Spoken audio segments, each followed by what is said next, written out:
Bisa nggak sih kita negur atau bagaimana? Ya, tapi diupayakan kita pastikan bahwa protokol kesehatan tetap dilakukan di kendaraan umum tadi. Karena kalau tidak, kita paksakan potensi tertularnya tinggi. Nah, kemudian kalaupun kita sangat terpaksa ya, maka bisa kita tegur atau kita sampaikan bahwa yang sebaiknya mereka bisa menjaga jarak, supirnya menggunakan masker, dan seterusnya. Tapi kalau itu sulit, lebih baik tidak pergi. Jadi saja. iya di rumah saja. Tetapi kalau misalkan kita sudah melihat kan dari awal mau berangkat nih sampai ke tujuan lalu kembali lagi, kita harus petakan potensi risikonya. Ya, potensi risiko tertular tuh di mana? Misalnya di rumah makan. Kalau kita sangat merasa bahwa tidak aman, tidak ada restoran yang aman, ya kita bisa bawa makanan sendiri. Ya, kalau kemudian kita merasa bahwa oh iya ternyata tempat ini aman berdasarkan review atau telaahan kita cek, oh rumah makan ini menerapkan protokol kesehatan dan seterusnya, ya nggak apa-apa silakan.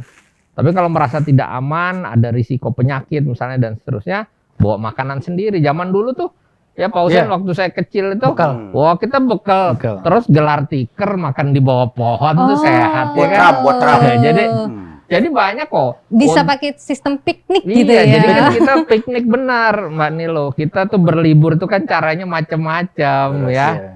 Tapi memang benar seperti yang disampaikan oleh Pak Sony tadi itu ya. Itu yang paling sering ya kita lengah itu saat makan. Nah, betul. Jadi di tempat wisata, di restoran dan lain-lain atau di hotel restoran harus betul-betul kita perhatikan tuh. Karena saat makan itu kan masker pasti dibuka ya. Kita nggak mungkin makan dengan pakai masker. Ketika dibuka itulah potensi penularan terjadi. Karena itu sebenarnya yang paling baik itu adalah hindari itu ya tempat-tempat makan itu yang sendoknya itu dipakai bareng-bareng misalnya. Ini yang paling praktisnya. Prasmanan gitu ya. Prasmanan. Artinya itu kan satu sendok dipakai berkali-kali itu untuk ngambil sayur dan lain-lain. Itu potensi ada di sana. Setelah itu kita makan kan tertular itu. Nah, artinya kalau bisa itu ya yang sudah tadi Pak Sony bilang sudah dikotak-kotakin. Misalnya buah-buahan kalau perlu itu sudah dikotak, kita tinggal langsung ambil. Nah, seperti itu. Jadi semakin minimalisir ya terjadinya kontak itu semakin aman resiko terjadi. Dan kalau bisa itu kalau duduk ya itu jangan berhadapan di tempat makan, itu pasti lebih aman lagi. Misalnya kita di sebelah sini silang, yang satu di sebelah sana. Jadi nggak kena jaga jaraknya seperti itu gitu ya. Atau seandainya harus dekat, kalau bisa ada kacanya. Nah itu lebih aman lagi. Jadi memang harus punya trik begitu supaya liburannya juga tetap menyenangkan, tapi juga tetap sehat gitu. Tapi gini, kalau kita mau liburan ya, kita itu kan pasti inginnya tempatnya yang menyenangkan, rame dan lain sebagainya. Pak Sony, gimana caranya kita bisa mendapatkan informasi ataupun memilih tempat meskipun itu tempat wisata, tapi itu aman buat kita begitu loh? Jadi kita akan dorong seluruh tempat wisata, lokasi wisata untuk menerapkan protokol kesehatan. Lalu kita minta mereka untuk menjelaskan kepada publik bahwa tempat mereka telah mematuhi atau memfasilitasi terwujudnya kepatuhan terhadap protokol kesehatan. Jadi harus ada informasi publik yang jelas. Kalau misalkan tidak ada informasi publik yang jelas, sebaiknya kita hindari tempat wisata tadi. Jadi memang ini nih tanggung jawab bersama ya, kita sendiri yang ingin berlibur, pengelola tempat wisata, ya kan, pemerintah daerah, lalu penegakan aturan juga harus dilakukan. Bagi tempat-tempat wisata yang melanggar, ya mereka harus ditertibkan. Jadi kita mengurangi sekecil mungkin risiko penularan. Risiko penularan itu tetap ada. Kita di rumah pun juga bisa tertular kalau ada keluarga kita yang kemudian datang dan seterusnya. Jadi sebetulnya yang paling penting adalah kita hati-hati, tetapi nggak usah panik. Santai, dinikmati, dan persepsi tentang liburan kan beda-beda ya. Persepsi tentang liburan kan seperti dulu waktu saya kecil ya bisa menyenangkan juga dengan cara kita sendiri.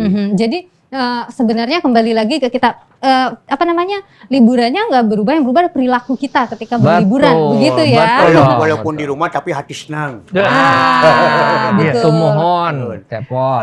Tapi kalau sekarang ini ya, Pak Sony, kita pengen tahu zona-zona wilayah-wilayah yang dengan zona merah itu di mana aja sih, ini biar jadi perhatian juga. Nah, itu juga penting. Pinter nih Mbak Nilo. Jadi lihat sebelum kita mau tetapkan kita mau wisata kemana, lihat dia masuk zona merah atau tidak.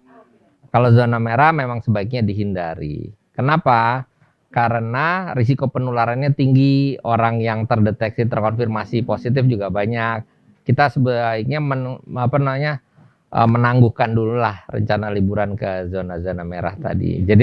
Jadi kita lihat deh, kan Satgas juga memberikan informasi tentang mana kabupaten kota yang masuk dalam zona merah dan seterusnya. Semoga informasi kita juga dimanfaatkan oleh masyarakat. Bisa diakses juga di website Satgas Covid ya. Jadi untuk lihat, jangan buta-buta deh pergi liburan, mending tahu dulu petanya gitu ya. Iya dong, makanya tadi perencanaan liburan itu penting, sehingga kita bisa meminimalisir risiko dari awal. Nah itu, cepat tuh kalau mau liburan lihat dulu, buka dulu tuh websitenya COVID-19. Tapi ada yang merah tidak berbahaya. Apa itu? Aku. Cepat nih warnanya merah. Sudah jinak aku mah. Sudah jinak tapi ya gitu. Nah, jadi gini.